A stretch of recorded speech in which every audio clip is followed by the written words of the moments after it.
Hey, Merry Christmas, everybody. Welcome to another episode of the Touchdown with Doug Smith. Now, in this episode, St. Nick is going to be delivering lots and lots of coal, folks. That's right. We're going to talk about my predictions for NFL coaches who are about to lose their job. That's right. The Adam Gases, the Matt Patricias. But this list, I thought it was going to be one or two. I got about 6 or 7 of them in here. So stay tuned, sit tight, because the Grinch is coming tonight. The touchdown. Folks, once again, welcome to the Touchdown with Doug Smith. This is a podcast where I have NFL interviews, football analysis, lots of great stuff. A background scenery usually don't look like this, but hey, it's Christmas, a little bit of an echo. Episodes usually ain't like this. Everything will be back to normal next week. That being said, folks, if this is your first time here, make sure you subscribe, hit the like button. So here's my list of head coaches that need to get fired as of yesterday. First coach on my list is going to be head coach of the Detroit Lions, Matt Patricia. Now he spent over a decade over in New England, got 3 Super Bowl rings, did amazing things. For many years, Matt Patricia, as a matter of fact, he was the good guy of the New England Patriots, okay? But the man, Matt Patricia, is absolutely living proof that not everybody is meant to be a head coach. Some people are meant to be coordinators. Heck, some of y'all even need to take and be the dang water boy, for crying out loud, because y'all let things go that bad. Folks, when Matt Patricia first took and came to the Detroit Lions, I have a lot of friends from the Midwestern area who are Detroit Lions friends. They are wonderful fans, and let me just say this, they deserve so much better. Matt Patricia is the Grinch who stole Christmas, and also as well, he stole your dreams and hopes of going to playoffs and one day winning a Super Bowl. Speaking of the Midwest, the next coach I want to take and talk about on this list, Matt Nagy, okay? Now, I won't say that he is the worst coach on this list, but daggone it, man. You signed Nick Foles to that big old contract just to put in Mitch Trubisky, and then you play musical chairs with people's careers. The guy didn't draft bad. They made moves in the offseason. What kind of message are you sending to a locker room? I really question this guy's decisions, motives, and I don't really think, not only that does he have to go, I also think the owner has to go as well too, as they're doing an absolutely terrible job. When I say terrible job, it's on the biblical proportions of the Dallas Cowboys.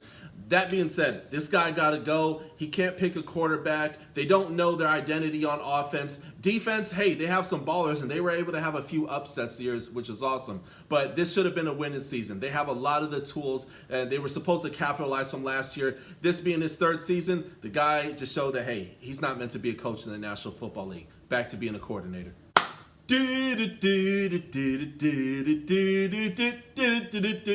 Marrone. That's right, folks. We're going to take a talk about head coach Doug Marrone of the Jacksonville Jaguars. Now, he has held the helm of head coach for the Jacksonville Jaguars going on his 4th season, okay? Now, when he first started off, things were looking really good. I mean, they had fun names in Jacksonville like Saxonville and all kinds of glamorous stuff like that. Jacksonville hasn't been good in a long time. When I say a long time, I'm talking like Mark Brunell, okay? And unless you're a Jaguars fan, you don't know who the hell that name is.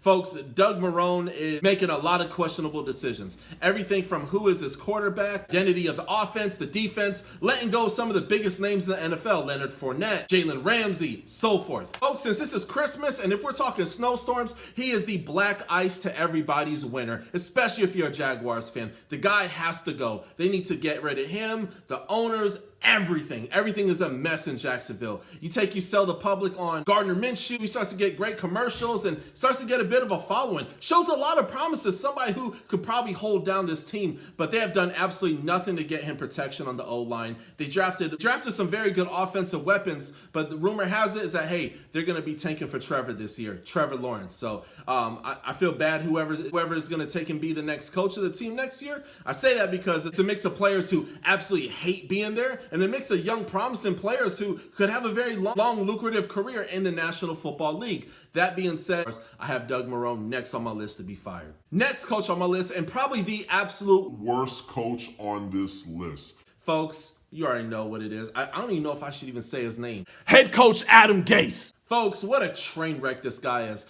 Before I talk about what's going on now, let me just do a very quick rewind. Remember they used to call this guy the quarterback whisperer or something like that? When Peyton Manning was playing for the Denver Broncos, they credited this man for his success. With Tim Tebow, they credited him for his success. Man, that was Jesus Christ. That's all I'm going to say. Then Jay Cutler, well, I'll give you that one. He did have his best career. But that's it. That's really where the guy peaked. Eventually he gets a job for the Miami Dolphins, and hey, they hit the playoffs the first year.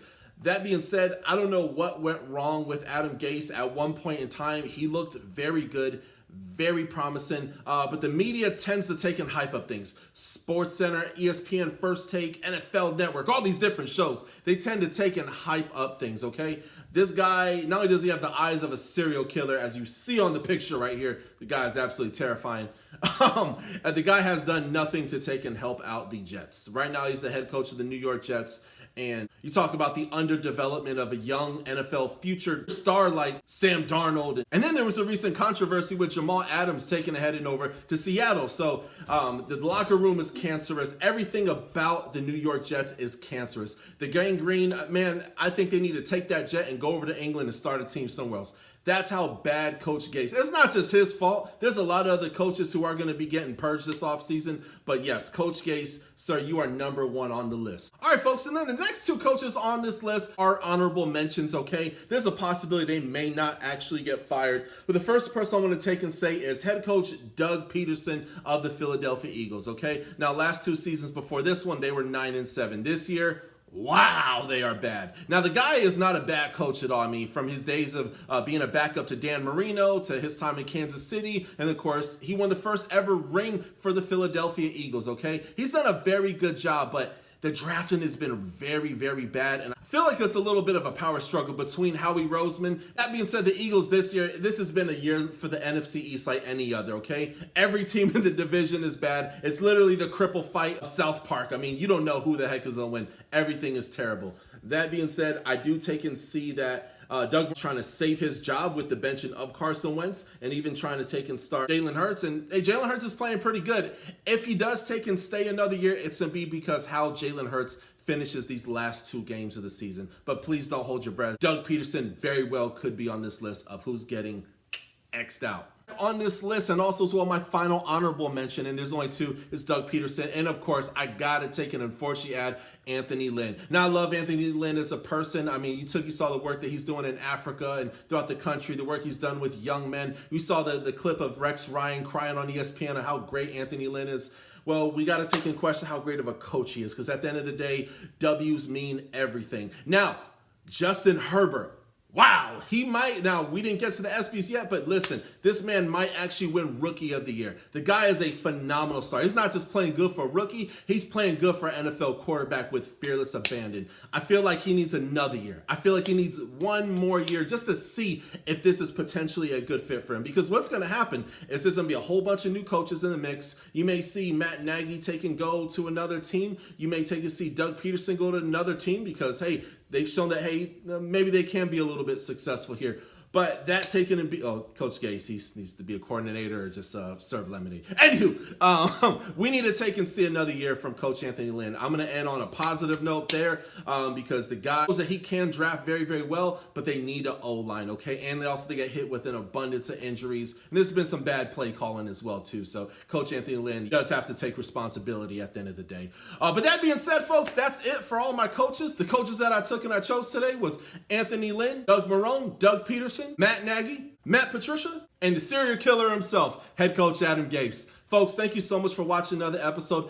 Have a very Merry Christmas. You guys be safe. Don't drink too much eggnog, whatever it is that y'all do. Remember, you can catch my videos on moneylinemedia.com. Also as well, I got some really cool NFL interviews for those who don't know. I just created a few really cool playlists where you could go and see my NFL interviews. Folks, I have interviews from Rod Smith, Jason Babin, LaVon Kirkland, and Bo Camper of CBS Miami, and the list goes on. Make sure you go ahead and check those out. In the meantime, God bless you guys. Be safe. Thanks for watching The Touchdown. Peace.